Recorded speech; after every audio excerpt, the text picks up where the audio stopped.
തിരുവനന്തപുരം വലിയതുറ സ്വദേശിനിയായ പ്രമീളയുടെ അനുഭവ സാക്ഷ്യമാണ് സാക്ഷ്യകൂടാരത്തിൻ്റെ ഇന്നത്തെ അധ്യായം. ക്യാൻസർ രോഗത്തിൽ നിന്നും വിടുതൽ ലഭിച്ച അത്ഭുത സാക്ഷ്യം. അരയ്ക്ക് താഴെ തളർന്നുപോയ അവസ്ഥയിൽ ശരീരത്തിൽ നിന്നും ഉയർത്തെഴുന്നേറ്റ സാക്ഷി. എനിക്ക് 2022 മാർച്ച് മാസം 13 ക്യാൻസർ രോഗത്താൽ ഞാൻ ആശുപത്രിയിൽ അഡ്മിറ്റ് ആകുകയും അതേ തുടർന്ന് എനിക്ക് ദൈവം തന്ന ആ വിടുതലിനെ മറ്റുള്ളവരോട് അറിയിക്കുവാനുമായി എൻ്റെ ദൈവം എനിക്ക് തന്ന ഈ സന്ദർഭത്തെ ഓർത്ത് ഞാൻ ദൈവത്തെ സ്തുതിക്കുന്നു, സ്തോത്രം ചെയ്യുന്നു. എത്ര സ്തുതിച്ചാലും മതി വരില്ല, എത്ര നന്ദി പറഞ്ഞാലും മതി വരാത്ത ജീവിതം ആണ് എൻ്റെ കർത്താവ് എനിക്ക് തന്നത്. കാരണം 2022 മാർച്ച് മാസം 13 വെളുപ്പിലെ ഞാൻ പ്രാർത്ഥിക്കാൻ എണീച്ചപ്പോഴത്തേക്ക് എനിക്ക് എണീക്കാൻ ചെറിയൊരു ബുദ്ധിമുട്ട് പോലെ തോന്നി. അത് കഴിഞ്ഞിട്ട് ഞാൻ പിന്നെ പ്രാർത്ഥനയെല്ലാം കഴിഞ്ഞിട്ട് കുളിച്ചിട്ട് തല തുവർത്താൻ പോയപ്പോൾ കൈ പൊങ്ങുന്നില്ല. അപ്പോഴും ഞാൻ വിചാരിച്ചു എന്തായിരിക്കുമെന്ന്. അപ്പോൾ തുവർത്താതെ തന്നെ വസ്ത്രം എടുത്തിട്ട് ഞാൻ ആലയത്തിൽ പോയി ആരാധന കഴിഞ്ഞ് വീട്ടിൽ വന്ന് കട്ടിലോട്ട് കിടന്നത്. പിന്നെ എനിക്ക് നടക്കാൻ കഴിയില്ല. അതുവരെയും ഈ 65 വയസ്സ് വരെ ഓടി നടന്ന എനിക്ക് പിന്നെ കാലെടുത്ത് നടക്കാനോ ഒന്നിനും കഴിയാത്ത അവസ്ഥ. എൻ്റെ അരയ്ക്ക് താഴെ അങ്ങ് തളർന്നു പോയി. അങ്ങനെ എൻ്റെ കൂട്ടത്തിലുള്ള 2 പേര് എന്നെ ആശുപത്രിയിൽ കൊണ്ടുപോവുകയും അവിടുന്ന് മെഡിക്കൽ കോളേജിൽ അവർ കൊണ്ടുപോകാൻ പറഞ്ഞ് മെഡിക്കൽ കോളേജിൽ കൊണ്ടുപോയി അവിടുന്ന് ട്രോളിയിലെടുത്ത് കിടത്തിയത് മാത്രം അറിയാം. പിന്നീട് ഞാൻ നടന്നിട്ടില്ല. പിന്നീട് എനിക്ക് ചലിക്കുവാനൊന്നും കഴിഞ്ഞിട്ടില്ല. അങ്ങനെ എന്നെ അവിടെ 17-ാം വാർഡിൽ അഡ്മിറ്റ് ചെയ്തു. അത് കഴിഞ്ഞിട്ട് 10 ദിവസം വരെ അവർ എന്നെ നോക്കിയൊക്കെ ഇരുന്നിട്ട് 11ാമത്തെ ദിവസം വന്ന് പറഞ്ഞ് പിന്നെ ഇനി രക്ഷയില്ല, ഇവിടെ പറ്റില്ല, അതുകൊണ്ടിട്ട് വീട്ടിൽ കൊണ്ടുപോയിക്കോളാൻ പറഞ്ഞപ്പോഴത്തേക്ക് എനിക്ക് ഒരു കൂട്ടിന് നിന്ന് എൻ്റെ ഒരു സഹോദരി അവർ പറഞ്ഞ് അവർക്ക് ആരും ഇല്ലാത്തതാണ്, ഞാൻ എന്ത് ചെയ്യുന്നു പറഞ്ഞപ്പോൾ അതൊന്നും ഞങ്ങൾക്ക് അറിയണ്ട, ഇനി ഇവർക്കൊന്നും ചെയ്യാൻ കഴിയില്ല എന്ന് പറഞ്ഞ് RCCയിൽ വിട്ടപ്പോഴത്തേക്ക് അവരെടുത്തില്ലായിരുന്നു. പിന്നെ മെഡിക്കൽ കോളേജുകാർ എന്നെ ഏറ്റെടുത്തത്.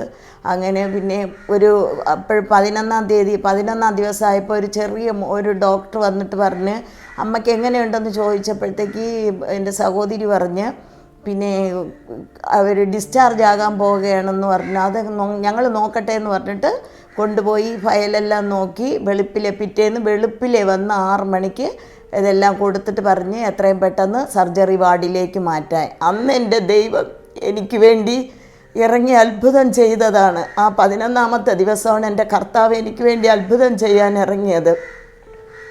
അങ്ങനെ എനിക്ക് 28-ാം തീയതി മാർച്ച് മാസം 28-ാം തീയതി എൻ്റെ ഓപ്പറേഷൻ കഴിഞ്ഞു. 1-ാം തീയതി എന്നെ വീട്ടിൽ ഡിസ്ചാർജ് ചെയ്ത് വന്നായിരുന്നു. അത് കഴിഞ്ഞിട്ട് എനിക്ക് പിന്നെ ആഹാരം കഴിക്കാനൊന്നും പറ്റില്ല, വെള്ളം കുടിച്ചാലും ഛർദ്ദിക്കുമായിരുന്നു. അങ്ങനെ ഇവിടെ ജൂബിലി എന്ന് പറയുന്ന ഒരു ഹോസ്പിറ്റലിൽ എന്നെ കൊണ്ടുപോയപ്പോഴത്തേക്ക് അവർ പറഞ്ഞായിരുന്നു ഇനി രക്ഷയില്ല, 2 ആഴ്ച ജീവിച്ചിരിക്കുകയുള്ളൂ, പിന്നെ മരണപര്യന്തം ഈ കിടത്ത തന്നെന്ന് പറഞ്ഞതാണ്. അവർ പറഞ്ഞ് ഇങ്ങനെ അസുഖം വല്ലതും വരുവാണെങ്കിൽ ഇവിടെ കൊണ്ടുവന്ന് പിന്നെ ട്രിപ്പ് ഇട്ടാൽ മതി, അതില്ലാതെ ഒന്നും ചെയ്യണ്ട, അങ്ങനെ ഫോളോ അപ്പിനൊന്നും കൊണ്ടുപോകണ്ട എന്ന് പറഞ്ഞ്. അങ്ങനെ ഇവിടെ എൻ്റെ വീട്ടിലോട്ട് വരുന്ന വഴി ചെറുതായതുകൊണ്ട് ആംബുലൻസിലേ കൊണ്ടുവരാൻ പറ്റുള്ളൂ, സ്ട്രക്ചറിൽ എടുത്തിട്ട് വരാനേ പറ്റുള്ളൂ. അതുകൊണ്ടിട്ട് എൻ്റെ അനുജത്തിയുടെ വീട്ടിലോട്ട് ഞാൻ പോയപ്പോഴത്തേക്ക് അവർ ഫോളോ അപ്പിൻ്റെ കാര്യം ഡോക്ടർ പറഞ്ഞ് ഇനി ഒന്നും രക്ഷയില്ലെന്ന് പറഞ്ഞുകൊണ്ട് അവരും ഫോളോ അപ്പിന് അത്ര ശ്രദ്ധ കൊടുത്തില്ല. എന്നാലും ഞാൻ ആ കറക്റ്റ് ടൈമായപ്പോൾ ഞാൻ പറഞ്ഞു എനിക്ക് ഫോളോ അപ്പിന് പോകണമെന്ന് പറഞ്ഞ് അങ്ങനെ എന്നെ ആശുപത്രിയിൽ പോയി 6 റേഡിയേഷൻ എടുത്ത് പിന്നെ 6 ഹീമോ എടുത്തപ്പോഴത്തേക്ക് ഇത്തിരിയൊക്കെ അസ്വസ്ഥതയുണ്ട്, ഭക്ഷണം കഴിക്കാനൊന്നും പറ്റാത്ത അവസ്ഥ. എങ്കിലും അവിടുത്തെ ഡോക്ടർമാർ നഴ്സുമാരെല്ലാം നല്ല പോലെ ഞങ്ങളെ പരിചരിക്കുകയും വേണ്ടുന്ന കാര്യങ്ങൾ ചെയ്തു തരികയും നല്ല രീതിക്ക് എന്നെ ശുശ്രൂഷിച്ച് ഒരമ്മയെ പോലെ തന്നെ അവർ കാത്ത് എന്നെ സൂക്ഷിച്ചു. അത് ദൈവത്തിൻ്റെ ഒരു കൃപ അവരിൽ കൊടുത്ത് എന്നെ നോക്കിയതാണെന്ന് ഞാൻ വിശ്വസിക്കുന്നു. ദൈവം അവരിൽ പ്രവർത്തിച്ചതാണെന്ന് എനിക്ക് നല്ല ഉറപ്പും ധൈര്യവുമുണ്ട്.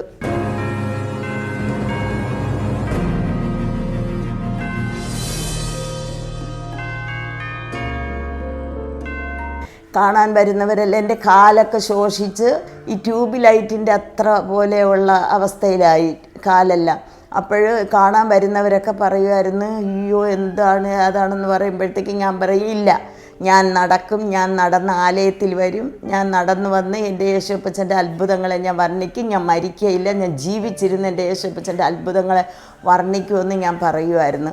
അങ്ങനെ പറഞ്ഞ് എന്നെ എന്തായാലും ഞാൻ എണീച്ചൊക്കെ ചെറുതായിട്ട് ഡോക്ടർ പറയും എണീച്ചൊന്നും ഇരിക്കരുത് എന്ന് പറയും. എങ്കിലും എനിക്ക് ഞാൻ യേശുപ്പ രക്തം ജയം ജയം എന്ന് പറഞ്ഞ് ഞാൻ ചെറുതായിട്ട് പിടിച്ച് എണീച്ചിരിക്കുമായിരുന്നു. അങ്ങനെ എണീച്ചിരുന്നിട്ട് പിന്നീട് അങ്ങനെ ചെറുതായിട്ട് എണീച്ച് അങ്ങനെ ഇരുന്നു. അവിടുന്ന് എന്നെ 15 ദിവസം അവിടെ കിടത്തിയതിന് ശേഷം അവർ വീട്ടിലോട്ട് വിട്ട്. പിന്നെ വീട്ടിൽ വന്നിട്ട് പിന്നെ വീൽ ചെയറിലായിരുന്നു എൻ്റെ ജീവിതം. അങ്ങനെ നടക്കാനൊന്നും കഴിയാത്ത, ബാത്റൂമിലൊക്കെ പോകാനുള്ള ബുദ്ധിമുട്ടൊക്കെ ഉണ്ടായിരുന്നു. അത് കഴിഞ്ഞിട്ട് അതിലും വലിയ വിശേഷം എന്ന് പറയുന്നത്, എനിക്ക് ആരുമില്ലാത്ത എനിക്ക് ദൈവം എന്നോടൊരു വാക്ക് പറഞ്ഞിട്ടുണ്ട്, നിൻ്റെ അവസാനം വരെ ഞാൻ നിന്നോടുകൂടെ ഉണ്ടെന്ന് പറഞ്ഞ ആ വാഗ്ദത്തം എന്നോടുകൂടെ സഞ്ചരിച്ചതുകൊണ്ട് എൻ്റെ ഈ രോഗാവസ്ഥയിൽ എനിക്കൊരു സഹോദരിയെ ദൈവം തന്നായിരുന്നു. അത് എനിക്ക് അയച്ച് ദൈവം എന്നെ അവിടം വരെ എന്നെ കൊണ്ടെത്തിച്ച്, ആരോരുമില്ലാത്തവരെ ആയിരുന്ന എനിക്ക് ഒരു സഹോദരിയെ കൊണ്ടുവന്നെത്തിച്ച് അവർക്കൊരു ദർശനം കാണിച്ചു കൊടുത്ത്. ആ സഹോദരിയും ഒരു ക്യാൻസർ രോഗിയാണ്. ആ ക്യാൻസർ രോഗിക്ക് 1.5 വർഷമായി ഓപ്പറേഷൻ കഴിഞ്ഞിരിക്കുമ്പോഴാണ് ഒരു ദർശനം കാണിച്ചു കൊടുത്തത്. എന്നെ എണ്ണ പൂശി പ്രാർത്ഥിക്കുന്നത് പോലുള്ളൊരവസ്ഥ കാണിച്ചു കൊടുത്തപ്പോൾ ആ സഹോദരി ചോദിച്ച്, ഞാൻ സുഖമില്ലാത്ത ഞാൻ എങ്ങനെ ഇതിന് പോകുമെന്ന് ചോദിച്ചപ്പോഴത്തേക്ക് പൊയ്ക്കോളാൻ പറഞ്ഞ്, അത്ര മാത്രമേ പറഞ്ഞുള്ളൂ. അപ്പോൾ ഇവിടെ എൻ്റെ വീട്ടിൽ വെച്ച് ഒരു ഫുഡ് മിനിസ്ട്രി ഉണ്ടായിരുന്നു. ആ ഫുഡ് മിനിസ്ട്രിയിൽ ഞാൻ ഫോട്ടോയൊക്കെ ഈ സഹോദരിക്ക് അയച്ചു കൊടുക്കുമായിരുന്നു. അയച്ചു കൊടുത്തിട്ട് ഞാൻ പറയുമായിരുന്നു, ഇതിൽ വന്ന് എന്തെങ്കിലും ഒന്ന് ചെയ്ത് ആ ഫുഡ് പൊതിയുമ്പോഴത്തേക്ക് റബ്ബർ ബാൻഡ് ഇട്ടാലും നിന്നെ ദൈവം ശക്തീകരിക്കും, ബലപ്പെടുത്തും എന്നൊക്കെ പറയുമായിരുന്നു. അങ്ങനെ പറഞ്ഞിട്ട് ആ സഹോദരി ഇവിടെ വരികയും ഇതിൽ കാണുകയൊക്കെ ചെയ്ത് അങ്ങനെ മുന്നോട്ട് പോയപ്പോഴാണ് എനിക്ക് ഒരു ദിവസം ആയപ്പോഴത്തേക്ക് ഒരു പനി വന്നായിരുന്നു. പനി വന്നപ്പോഴത്തേക്കിന് എന്നോട് വിളിച്ച് ചോദിച്ചു, സിസ്റ്റർ ഇങ്ങനെ കാണിച്ച് എന്തെങ്കിലും അസുഖമുണ്ടോ? ഞാൻ പറഞ്ഞു, എനിക്കൊരു അസുഖവും ഇല്ലെന്ന് പറഞ്ഞ്. എനിക്കിങ്ങനെ ഒരു ദർശനം കാണിച്ച് തന്നിട്ടുണ്ട് എന്ന് പറഞ്ഞു. ഞാൻ പറഞ്ഞു, എനിക്കൊരു അസുഖമില്ല. 31 വർഷം കൊണ്ട് ഈ രോഗത്തെ കൊണ്ട് നടക്കുകയായിരുന്നു. ഞാൻ പ്രാർത്ഥിച്ച എണ്ണ പൂശി യേശുവിൻ്റെ നാമത്തിൽ ഞാൻ ആ വിശ്വാസത്തിൽ നടക്കുകയായിരുന്നു. എനിക്കതിൽ യാതൊരു വേദനയോ പ്രശ്നങ്ങളോ ഒന്നും എൻ്റെ അപ്പച്ചൻ തരാതെ എന്നെ പൊന്നുപോലെ കാത്തുകൊണ്ട് നടന്നായിരുന്നു. എന്നിട്ട് എന്നോട് ചിലർ പറഞ്ഞ്, ആർക്കും അറിയില്ല ഈ രോഗം എനിക്കുണ്ടെന്ന് പോലും. അന്ന് സുഖമില്ലാകുന്ന അന്ന് തന്നെയും ആലയത്തിൽ പോയിരുന്ന് ശരിക്കും കൈയടിച്ച് പ്രാർത്ഥിച്ച് ആരാധിച്ച് ആശീർവാദം വാങ്ങിച്ചിട്ടാണ് ഞാൻ ആശുപത്രിയിലോട്ട് പോയത്. അങ്ങനെ എനിക്ക് പിന്നീടായപ്പോഴത്തേന് പറഞ്ഞായിരുന്നു, ഈ രോഗത്തിൻ്റെ ഇത് ചോദിച്ചപ്പോഴത്തേക്ക് ഞാൻ പറഞ്ഞു, എനിക്കൊരു അസുഖവും ഇല്ലെന്ന് പറഞ്ഞു. അപ്പോൾ ഫുഡ് മിനിസ്ട്രി ഇവിടെ വെച്ചപ്പോഴത്തേക്ക് ഇവിടെ ആൾക്കാരൊക്കെ വന്നു തുടങ്ങി, ഫുഡിൻ്റെ കാര്യമൊക്കെ ചെയ്യാനായിട്ട് വന്നപ്പോൾ ഈ സഹോദരി എന്നോട് വന്ന് പറഞ്ഞു, ഞാൻ പോയി കിടക്കുകയായിരുന്നു ക്ഷീണം കൊണ്ട്. അപ്പോൾ സഹോദരി എന്നോട് വന്ന് പറഞ്ഞായിരുന്നു, അയ്യോ ഇങ്ങനെ ആൾക്കാർ വരുമ്പോഴത്തേക്ക് കിടക്കുമ്പോഴത്തേന് അവർ വിചാരിക്കും അവർക്കിവിടെ വെച്ച് നടത്തിക്കുന്നത് ഇഷ്ടമില്ലാത്തത് കൊണ്ടിട്ടാണെന്ന് പറഞ്ഞ് അവർ പറയുമല്ലോ എന്ന് പറഞ്ഞിട്ട്, അപ്പോഴാണ് ഞാൻ എൻ്റെ ഈ അസുഖത്തിൻ്റെ കാര്യം ഞാൻ പറയുന്നതും ഈ രോഗത്തെ ഞാൻ കാണിച്ചു കൊടുത്തപ്പോൾ ആ സഹോദരിക്ക് ഭയങ്കര വിഷമമായി. ഇത്രയും ഒരു വലിയ മുറിവും വെച്ചിട്ടാണോ ഇങ്ങനെ നടക്കണമെന്നൊക്കെ ഉള്ളതായിരുന്നു. അങ്ങനെ അത് കഴിഞ്ഞ് ഒരാഴ്ച കഴിഞ്ഞപ്പോഴത്തേക്ക് എനിക്കൊരു പനി വന്നിട്ട് പിന്നീട് ഇവിടെ വന്നിട്ട് പിന്നെ നടക്കാനുള്ള ബുദ്ധിമുട്ട്, ഈ നട്ടെല്ലിൻ്റെ അവിടെ 8ാമത്തെ കശേരു പൊട്ടിപ്പോയായിരുന്നു. 3 പ്രാവശ്യം ഞാൻ വീണായിരുന്നു. അങ്ങനെ നടക്കാനുള്ള ബുദ്ധിമുട്ടുണ്ടായിരുന്നു. അങ്ങനെ ചെറിയൊരു പിടുത്തം പോലെ എൻ്റെ മുതുകിന് വന്നപ്പോഴത്തേന് ആ പിടുത്തം എനിക്ക് നടക്കാനുള്ള ബുദ്ധിമുട്ടായി. അങ്ങനെ പിന്നെ നടക്കാനുള്ള ഇതൊക്കെ അങ്ങ് പോയായിരുന്നു. പിന്നെ അവിടുന്ന് എന്നെ ഇത്രത്തോളം ദൈവം കൊണ്ടുവന്ന് എനിക്ക് ഈ വലിയ സൗഭാഗ്യം തന്ന ദൈവത്തെ എത്ര സ്തുതിച്ചാലും മതി വരില്ല. അങ്ങനെ എന്നെ ആശുപത്രിയിൽ മെഡിക്കൽ കോളേജിൽ അഡ്മിറ്റ് ചെയ്ത് എൻ്റെ ഈ സഹോദരി മാത്രം തന്നെയാണ് എനിക്ക് എല്ലാ കാര്യത്തിനും ഉണ്ടായിരുന്നത്. ഇനി ആ സ്റ്റെപ്പൊന്നും കയറാൻ സഹോദരിക്ക് പറ്റില്ലായിരുന്നു. 1.5 വർഷം ആയതേ ഉള്ളായിരുന്നു ഓപ്പറേഷൻ കഴിഞ്ഞിട്ട്. എന്നിട്ടും ദൈവം ആ കാലുകളെല്ലാം ബലപ്പെടുത്തി ശക്തീകരിച്ച് ആ സഹോദരി എനിക്ക് വേണ്ടി എല്ലാം ചെയ്യുവാനായിട്ട് ഏൽപ്പിച്ച്, ആളിനാളും പണത്തിന് പണമില്ലാത്ത എനിക്ക് പണത്തിന് പണവും എല്ലാം എല്ലാം തന്ന എൻ്റെ കർത്താവ് എന്നെ എങ്ങനെ രക്ഷിച്ചു എന്ന് എനിക്കിപ്പോഴും പറയാൻ പറ്റില്ല. അത്രയ്ക്കുള്ള ഒരു നന്മയാണ് എൻ്റെ കർത്താവ് എനിക്ക്, വലിയവനായ ദൈവം എനിക്ക് ചെയ്തു തന്നത്.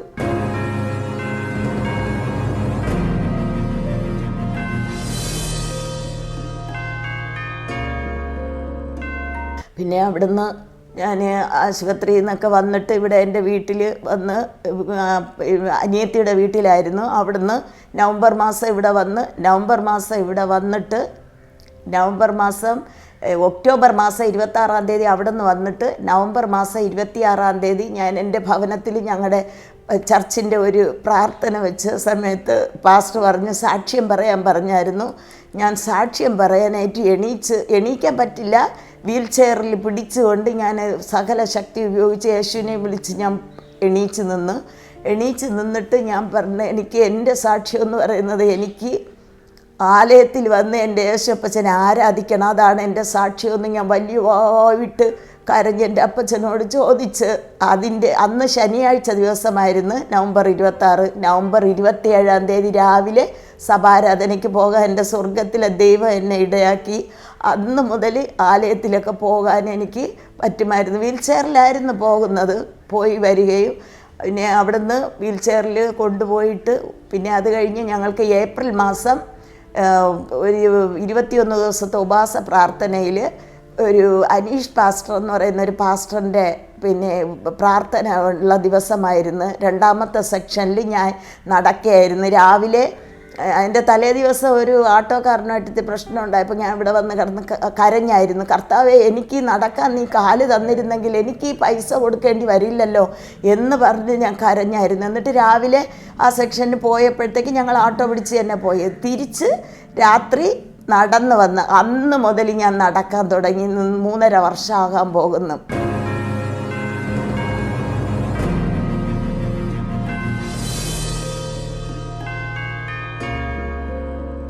എൻ്റെ ദൈവം എന്നെ എത്രത്തോളം കാത്തു പരിപാലിച്ച്, പിന്നെ ദൈവമക്കളും സഭയും എല്ലാം നല്ലവണ്ണം പ്രാർത്ഥിക്കുകയായിരുന്നു എനിക്ക് വേണ്ടി.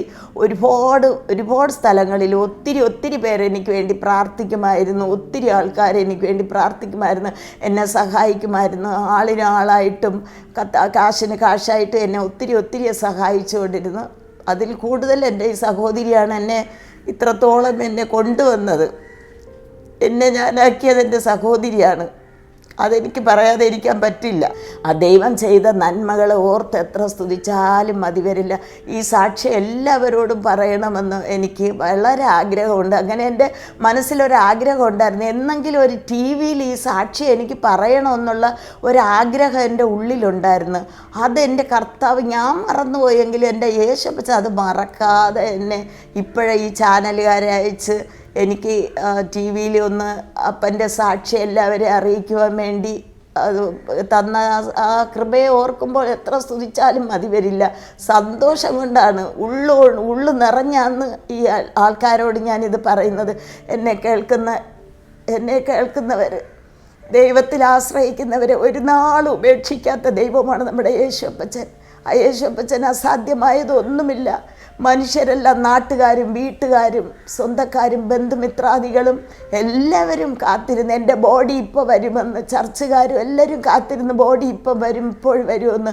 അവിടുന്ന് എല്ലാം എൻ്റെ സർവശക്തനായ ദൈവം നിന്ദിച്ചവരുടെ മുന്നിൽ എന്നെ മാനിച്ചൊരു ദൈവമാണ്, കൈപിടിച്ചുയർത്തിയൊരു തമ്പുരാനാണ്. എൻ്റെ വീണ്ടെടുപ്പുകാരൻ ജീവിക്കുന്നത് കൊണ്ട് ഞാനും ജീവിക്കുന്നു. സർവശക്തനായ ദൈവത്തെ എത്ര സ്തുതിച്ചാലും മതി വരില്ല. ഇതിനിടയിൽ ഒരുപാട് അത്ഭുതങ്ങൾ എനിക്ക് വേണ്ടി എൻ്റെ കർത്താവ് ചെയ്തിട്ടുണ്ട്. ആരും കൂടെയില്ലെന്ന ഭാരത്താൽ മനസ്സ് കലങ്ങിയപ്പോഴും രോഗതീവ്രതയിൽ ശരീരം തളർന്നപ്പോഴും പ്രമീളയുടെ ഹൃദയാന്തർഭാഗത്ത് ക്രിസ്തുവിൻ്റെ വചനദീപ്തി പ്രകാശിച്ചു. വൈദ്യശാസ്ത്രത്തിന് പ്രതീക്ഷ നഷ്ടപ്പെട്ടുവെങ്കിലും ദൈവത്തിൻ്റെ പദ്ധതി മറ്റൊന്നായിരുന്നു.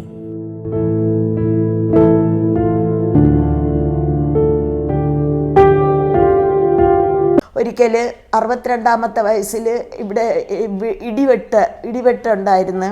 ഇടിവെട്ടിയ അന്ന് ഒരു ചൊവ്വാഴ്ച ദിവസമായിരുന്നു. അപ്പോൾ ഈ ജനൽ വഴി ഞാനിങ്ങനെ നോക്കിക്കൊണ്ട് നിൽക്കുമ്പോഴത്തേക്ക് ഒരു ഗോളം ഇങ്ങനെ വരുന്നത് പോലെ ഞാൻ കാണുകയാണ്. അതിൻ്റെ ഈ വലതു ഭാഗത്തൂടെ കയറി ഇറങ്ങി ഈ ജനലിൻ്റെ അവിടെ വന്നിട്ട് ഭയങ്കര ഒച്ചത്തിലൊരു ഇടി, ഭയങ്കര ഒച്ചം കേട്ടപ്പോൾ ഞാൻ എൻ്റെ യേശുവേ എൻ്റെ വീടെന്ന് മാത്രം ഞാൻ വിളിച്ച്. അത് മാത്രമേ എനിക്കറിയാം. ഞാൻ ഒറ്റയ്ക്കേ ഉണ്ടായിരുന്നുള്ളൂ, ആരുമില്ല. വൈകുന്നേരം ആകുമ്പോഴത്തേക്ക് ഇവിടെ നിറച്ച ആൾക്കാരുള്ളൊരു പ്രതീതിയാണ്. എൻ്റെ യേശപ്പച്ചനോട് ഞാൻ സംസാരിച്ചുകൊണ്ടിരിക്കും. എൻ്റെ യേശപ്പച്ചൻ്റെ അടുത്ത് തന്നെ കാര്യങ്ങളൊക്കെ പറയാനും എല്ലാത്തിനും എനിക്ക് ഒരിതുള്ളത്.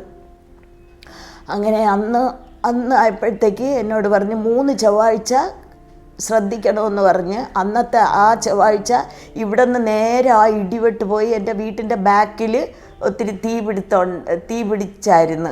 അതൊന്നും ഞാൻ അറിഞ്ഞില്ല. അന്ന് രാത്രി പിന്നെ കറണ്ട് പോയായിരുന്നു. കറണ്ട് പോയിട്ട് ഇതായിരുന്നു, എർത്തായിരുന്നു. അങ്ങനെയൊക്കെ ഉള്ള സംഭവങ്ങളാണ്. എങ്കിലും ആ എർത്തിലായാലും എൻ്റെ കർത്താവ് എന്നെ അവിടെ കാത്തു പരിപാലിച്ച്, ആരുമില്ലാത്ത എന്നെ അവിടെയും കാത്തു പരിപാലിച്ച്. അന്നത്തെ ദിവസം ആ ഇടിവെട്ട് പോയി ഒരു പിന്നെ RC പള്ളിയിൽ അവിടുത്തെ കൊടിമരത്തെ തകർത്തിട്ടുകൊണ്ട് ആ കാറ്റ് പോയി. അത് കഴിഞ്ഞിട്ട് അടുത്ത ചൊവ്വാഴ്ച പൂന്തറയിൽ അടുത്ത ചൊവ്വാഴ്ച ഒരു 5:45 മണിയായപ്പോഴത്തേക്ക് ഇതേപോലെ കാറ്റ് വന്ന് ഇത് ഇടിവെട്ടും മിന്നലും വന്നപ്പോൾ ഞാൻ വീടൊക്കെ അടച്ച് പൂട്ടി വീട്ടിൻ്റെ അകത്ത് തന്നെ ഇരുന്നപ്പോഴത്തേക്ക് പെട്ടെന്ന് പോയി ഞാൻ TV തുറന്നപ്പോഴത്തേക്ക് കേൾക്കുന്ന ഇപ്പോഴും വന്ന ആ ഇടിവെട്ട് മിന്നലിൽ പൂന്തറയിൽ ആ പിന്നെ കടലോരത്ത് നിന്ന ഒരു 24 വയസ്സായ ഒരു മകൻ ഇടിവെട്ടേറ്റ് മരിച്ചു എന്ന്. അപ്പോൾ 2ാമത്തെ ചൊവ്വാഴ്ച, അടുത്ത ചൊവ്വാഴ്ച, 3ാമത്തെ ചൊവ്വാഴ്ച ഇതുപോലെ സന്ധ്യയായപ്പോൾ 7:30 മണിയായപ്പോഴത്തേക്ക് ഇടിവെട്ടും മിന്നലൊക്കെ വന്ന് ഞാൻ മുറിയൊക്കെ അടച്ച് ഇതേപോലെ ഇവിടെ ഇരുന്ന് പ്രാർത്ഥിച്ചുകൊണ്ടിരുന്നപ്പോഴത്തേക്ക് ഭയങ്കര ഇടിവെട്ടും. അന്നും ഇതേപോലെ റോഡരികെ നിന്ന ഒരു മകൻ ഇതേപോലെ ഇടിവെട്ടേറ്റ് മരിച്ചു. അങ്ങനെ 3 ചൊവ്വാഴ്ച അത് കഴിഞ്ഞു പോയി. എന്നിട്ട് എനിക്ക് ചെറുതായിട്ടുള്ള അസ്വസ്ഥതയുണ്ടായിരുന്നു, തളർച്ചയും എന്തോ ഒരു വല്ലാത്തൊരവസ്ഥ പോലെയൊക്കെ ആയിരുന്നു. എനിക്ക് ഒറ്റയ്ക്കേ ഉള്ളുമായിരുന്നു. എങ്കിലും എൻ്റെ കർത്താവ് എന്നെ കാത്തു പരിപാലിച്ച് അവിടുന്ന് ഞാനിവിടെ ഇരിക്കുകയായിരുന്നു. ഇരുന്നിട്ട് പ്രാർത്ഥിച്ചുകൊണ്ടിരുന്ന അപ്പാ എൻ്റെ സ്തുതിയും സ്തോത്രവും എൻ്റെ അപ്പച്ചന് മതിയായെങ്കിൽ എൻ്റെ ജീവനെ നീ എടുത്തോ എന്ന് പറഞ്ഞ് അങ്ങനെ ഇരുന്ന് അല്ലാതെ എനിക്കൊന്നും പറയാനില്ലല്ലോ അപ്പച്ച എന്നൊക്കെ പറഞ്ഞുകൊണ്ടിരിക്കുമ്പോഴത്തേന് എൻ്റെ ഈ വാച്ച് ഓടുമില്ലായിരുന്നു. മാസങ്ങളോളം ഓടാതെ കിടന്ന് ബാറ്ററി വാങ്ങിക്കാനായിട്ട് പോകും, അത് മറന്നു വരും. അങ്ങനെ ഇരിക്കുമായിരുന്നു. അങ്ങനെ ഇരുന്നിട്ട് ഞാനിവിടെ ഇരുന്ന് ഇങ്ങനെ കരഞ്ഞ് പറഞ്ഞുകൊണ്ടിരിക്കുമ്പോഴത്തേക്ക് നോക്കുമ്പോൾ എൻ്റെ ഈ വാച്ച് ഓടുന്നു. ഞാൻ ഈ സൗണ്ട് കേട്ട് ഇതെവിടെ ശബ്ദമെന്ന് പറഞ്ഞിട്ട് തിരിഞ്ഞ് നോക്കുമ്പോഴത്തേക്ക് എൻ്റെ വാച്ച് ഓടുന്നു. അപ്പോഴും ഞാൻ പറഞ്ഞു അപ്പച്ച ഇനി ഞാൻ അപ്പച്ചനെ ഒന്നും സംശയിക്കില്ല അപ്പച്ച. അങ്ങനെ ആ ഘടികാരത്തിൽ 15 വർഷം സംവത്സരം മാറ്റിക്കൊടുത്ത ആ ഒരു ഇതുണ്ട്. ഹിസ്കിയാവിൻ്റെ അടുത്ത് പറഞ്ഞ അത് എനിക്ക് പ്രാബല്യത്തിൽ വന്ന എൻ്റെ കർത്താവ് എന്നെ അതിലും രക്ഷിച്ച് അവിടുന്ന് ഒക്കെ ഒരുപാട് ഒത്തിരി കാര്യങ്ങളിൽ എന്നെ രക്ഷിച്ച എൻ്റെ ദൈവമാണ്. എനിക്ക് എത്ര നന്ദി പറഞ്ഞാലും മതി വരില്ല, എത്ര സ്തുതിച്ചാലും മതി വരില്ല. എൻ്റെ നാവിന് ശക്തിയും പോരാ, എൻ്റെ ആയുസ്സും പോരാ എൻ്റെ അപ്പനെ സ്തുതിക്കാൻ. എത്ര നന്ദി പറഞ്ഞാലും മതി വരില്ല. ആരോരുമില്ലെന്നുള്ള ആ ചിന്ത ഇപ്പം എന്നെ ഭരിക്കുന്നില്ല. കാരണം എൻ്റെ കൂടെ എൻ്റെ അപ്പച്ചൻ ഏത് നേരത്തും എൻ്റെ കൂടെ ഉണ്ട്. അവസാനം വരെ നിൻ്റെ കൂടെ ഞാനുണ്ടെന്ന് പറഞ്ഞതുകൊണ്ട് ഇനി ആരൊക്കെ ഇല്ലെന്ന് പറഞ്ഞാലും എനിക്കതിപ്പോൾ ഒരു വിഷയമേ അല്ല. മുമ്പൊക്കെ ഞാൻ കരയുമായിരുന്നു, ആരും ഇല്ലല്ലോ എന്നുള്ളത് ഓർത്ത് കരയുമായിരുന്നു. പിന്നെ ഞാൻ അപ്പച്ചനോട് പറഞ്ഞ കർത്താവേ, എൻ്റെ ജീവനുള്ള കാലം വരെ ഈ ഭൂമിയിൽ എത്ര നാൾ എന്നെ നീ ശേഷിപ്പിക്കുന്നു ആ നാൾ വരെ നിനക്ക് വേണ്ടി ഞാൻ ജീവിക്കാം. എൻ്റെ ശരീരത്തിന് ശക്തിയും ബലവും എനിക്ക് ആയുസ്സും തന്നാൽ മതി. ഞാൻ നിനക്ക് വേണ്ടി എവിടെ വേണമെങ്കിലും ഞാൻ ഓടാമെന്ന് പറഞ്ഞ് കർത്താവിൻ്റെ ഒരു തീരുമാനമെടുത്തിട്ടുണ്ട്. അപ്പൻ്റെ നിയോഗം എന്താണോ ആ നിയോഗം ഞാൻ ചെയ്യാം എന്ന് പറഞ്ഞുകൊണ്ട് ഒരു തീരുമാനം അപ്പച്ചൻ്റെ ഞാൻ എടുത്തിട്ടുണ്ട്. ആ തീരുമാനത്തിൽ എനിക്ക് ഉറച്ചു നിൽക്കണം. വിശ്വാസത്തിലും അവസാനം വരെയും വിശ്വാസത്തിലും എല്ലാം ഉറച്ചു നിന്ന് ക്ഷമയോടെ അപ്പച്ചൻ്റെ സമയം വരെ കാത്തിരിക്കാനുള്ള ആ കൃപയ്ക്കും ക്ഷമയ്ക്കും വേണ്ടി ഞാൻ കാത്തിരിക്കുന്നു. പിന്നെ കുറവുകളും കുറ്റങ്ങളും ഉണ്ട് എങ്കിലും നമ്മളുടെ കുറവുകളെയും കുറ്റങ്ങളെയും ക്ഷമിക്കുന്ന തമ്പുരാനോട് ദിവസവും മാനസാന്തരത്തിന് വേണ്ടി ദിവസവും നമ്മൾക്ക് മാനസാന്തരം ആവശ്യമാണ്. അത് കർത്താവിനോട് യാചിച്ചുകൊണ്ടിരിക്കുന്ന ഒരു കാര്യമാണ്. ദിവസവും മാനസാന്തരം വേണമെന്ന് നമ്മൾക്ക് മാനസാന്തരം ആവശ്യമാണ്. അത് നമ്മൾക്ക് കൂടിയേ തീരുള്ളൂ. അത് ഒത്തിരി കാര്യങ്ങൾ നമ്മൾക്ക് ദൈവം നമ്മളെ പഠിപ്പിക്കുന്ന കാര്യങ്ങൾ, ചെറിയ വലുതും കുറ്റങ്ങളും കുറവുകളും ദേഷ്യഭാവമായാലും സ്വഭാവമായാലും മറ്റുള്ളവരോട് സംസാരിക്കുന്നതിലായാലും എല്ലാത്തിലും നമ്മൾ കുറവുകളും കുറ്റങ്ങളും ഉള്ളവരാണ്.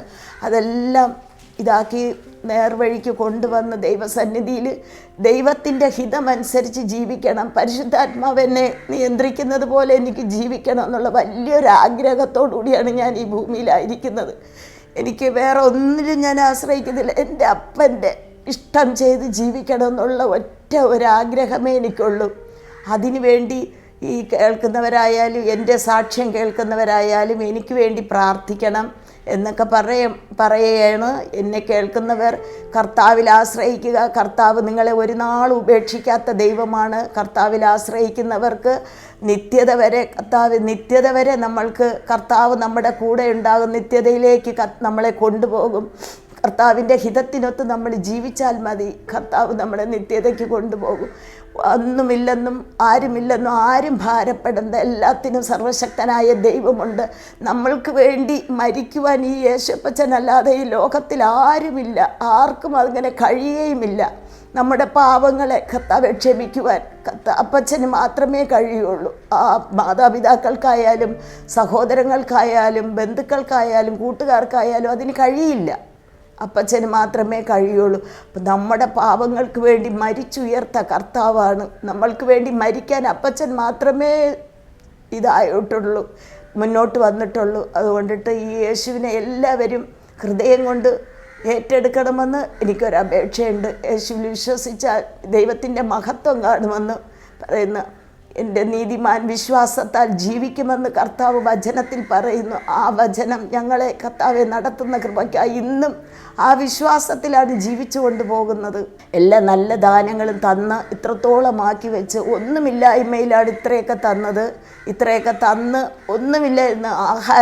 ആഹാരമോ നല്ല കുഞ്ഞുകാലങ്ങളിൽ നല്ല ഭക്ഷണമോ നല്ല വസ്ത്രമോ കിടക്കാൻ പാർപ്പിടമോ ഒന്നുമില്ലാത്ത എനിക്കാണ് എൻ്റെ ദൈവം ഇത്രയൊക്കെ തന്ന് എന്നെ മാനിച്ചത്. ഉടുക്കാൻ നല്ല വസ്ത്രം, നല്ല ഭക്ഷണം, നല്ല ഭവനം തന്ന് എല്ലാം തന്ന് മാനിച്ച എൻ്റെ ദൈവത്തെ എത്ര സ്തുതിച്ചാലും മതി വരില്ല. ഒന്നുമില്ലാത്ത എനിക്ക് ഇത്രയൊക്കെ തന്ന എൻ്റെ തമ്പുരാനെ മരണാവസാനം വരെയും എൻ്റെ പൊന്നുനാഥനെ സ്നേഹിച്ചും മാനിച്ചും ഭയന്നും വിറച്ചും ജീവിക്കുവാൻ ഞാൻ ആഗ്രഹിക്കുന്നു. അതിനുള്ള കൃപ എനിക്ക് വേണം.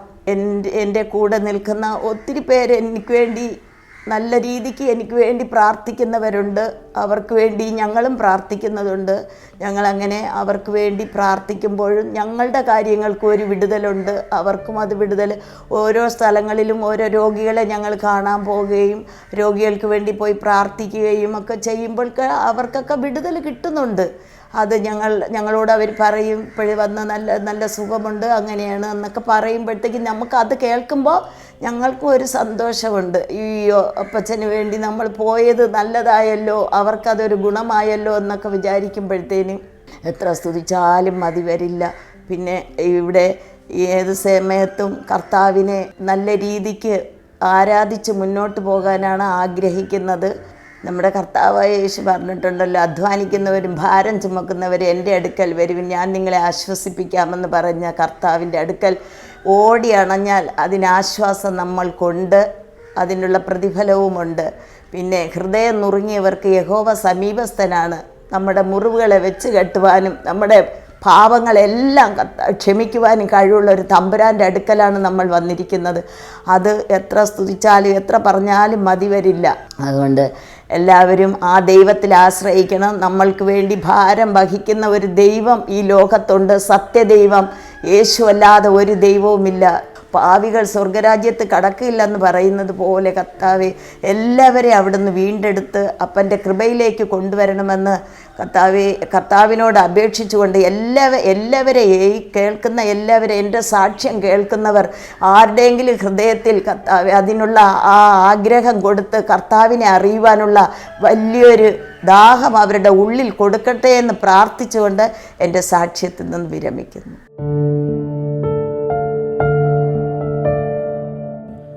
അതിതീവ്രമായ രോഗാവസ്ഥയെ അതിജീവിച്ച ഈ സഹോദരിയുടെ സാക്ഷ്യം നമുക്ക് പ്രചോദനമാണ്. അസാധ്യങ്ങളെ സാധ്യമാക്കുന്ന ദൈവം നമുക്കായി ജീവിക്കുന്നു.